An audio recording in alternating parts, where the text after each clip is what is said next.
ہم ایک نئی دنیا میں آ گئے ہیں, ایک ایسی دنیا.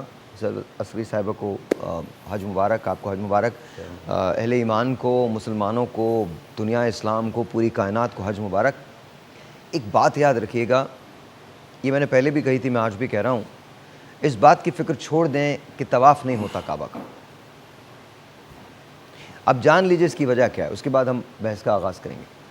اس کی وجہ کیا ہے, ایک لفظ اپنے ذہنوں میں, اپنے دل میں سمجھ لیں, لکھ لیجیے. وہ لفظ ہے بیت المعمور.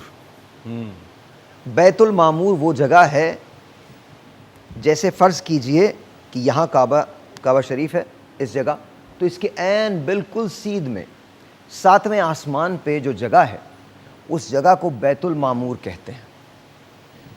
اور بیت المعمور پہ ہر روز اللہ میاں 70,000 فرشتے تخلیق کرتے ہیں, اور وہ 70,000 فرشتے بیت المعمور کا طواف کرتے ہیں. سبحان اللہ.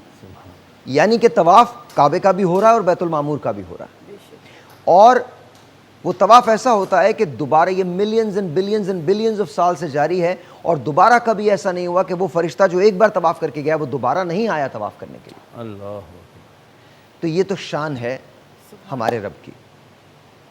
اچھا, اور رب کا محبوب کون؟ حضرت محمد مصطفیٰ صلی اللہ علیہ وسلم. اور دین کیا؟ دین اسلام. حج کیا؟ رکن اسلام. اب سوال یہ پیدا ہوتا ہے کہ جو میں نے آپ سے بات کی وہ دنیا میں کتنے لوگوں کے حصے میں آتی ہوگی؟